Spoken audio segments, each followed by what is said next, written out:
ఆర్థిక మంత్రి నిర్మలా సీతారామన్ ఆదివారం పార్లమెంట్లో వచ్చే ఆర్థిక సంవత్సరం బడ్జెట్ను ప్రవేశపెట్టారు. ఈ క్రమంలో ఉన్నత వర్గాల నుంచి సామాన్యుల వరకు ప్రతి ఒక్కరూ బడ్జెట్లో తమ సొంత ప్రయోజనాలను వెతుక్కున్నారు. ఈ నేపథ్యంలో టీమిండియా బడ్జెట్ గురించి మీకు తెలుసా? ఇంతకీ టీమిండియా బడ్జెట్ అంటే బీసీసీఐ తన వార్షిక బడ్జెట్. బోర్డు ఈ మొత్తాన్ని ఎక్కడ ఖర్చు చేస్తుంది, ఎలా ఖర్చు చేస్తుంది అనేది ఈ స్టోరీలో తెలుసుకుందాం. నిజానికి 2026-27 సీజన్ ప్రారంభంలో బోర్డు ఖజానాలో 6,700 కోట్ల రూపాయలు మిగులుంటుందని సమాచారం. ఈ పొదుపు బోర్డును ప్రపంచంలోనే అత్యంత ధనిక బోర్డుగా చేస్తుంది. ఈ ఆర్థిక సంవత్సరంలో స్థూల ఆదాయం 10,500 నుంచి 11,000 కోట్ల రూపాయల వరకు ఉంటుందని బోర్డు బడ్జెట్లో అంచనా వేసింది. అంచనా వ్యయం 3,800 నుండి 4,200 కోట్ల రూపాయలుగా ఉండగా పొదుపు 6,500 నుంచి 7,000 కోట్ల రూపాయల మధ్య ఉంటుందని అంచనా. అయితే కొన్ని నెలల క్రితం విడుదలైన సమాచారం ప్రకారం బోర్డు ఐపీఎల్ మీడియా రైడ్లు, స్పాన్సర్షిప్ల నుంచి 5,800 నుండి 6,200 కోట్ల రూపాయలు అందుకుంటుంది.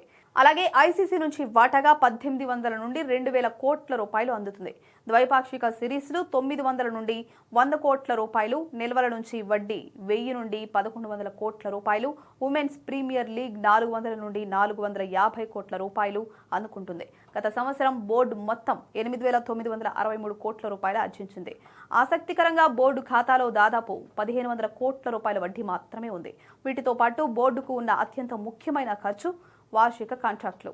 అవును, ఎంపిక చేసిన ఆటగాళ్లకు గతంలో 7 కోట్ల రూపాయలు చెల్లించే A+ కేటగిరీని 2026-27 సంవత్సరానికి తొలగించాలని బోర్డు నిర్ణయించింది. గ్రేడ్ ఏ అంటే సంవత్సరానికి 5 కోట్ల రూపాయలు, గ్రేడ్ బి 3 కోట్లు, గ్రేడ్ సి వారి మ్యాచ్ ఫీజుల నుంచి వేరుగా సంవత్సరానికి 1 కోటి రూపాయలు అందుకుంటారు. ఇది 650 నుండి 700 కోట్ల రూపాయలు ఉంటుంది. ఇందులో మ్యాచ్ ఫీజులు కూడా ఉన్నాయి.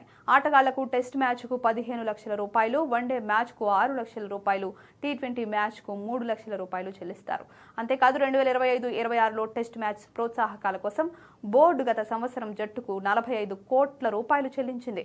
ఒక సంవత్సరంలో షెడ్యూల్ చేసిన అన్ని మ్యాచ్లు ఆడే ఆటగాళ్లకు ప్రత్యేక ప్రోత్సాహకాలు లభిస్తాయి. అలాగే ఆసియా కప్ నిర్వహణ వల్ల భారతదేశం మిగులుకు దాదాపు 109.4 కోట్ల రూపాయలు అదనంగా చేరాయి. గత సీజన్లో మ్యాచ్ల సంఖ్య పెరగడం వల్ల మీడియా హక్కుల ఆదాయం 138.64 కోట్ల రూపాయలు పెరిగింది. గత సంవత్సరం రంజీ ట్రోఫీతో సహా జూనియర్ స్థాయి టోర్నమెంట్ల కోసం బీసీసీఐ 344 కోట్ల రూపాయలు ఖర్చు చేసింది.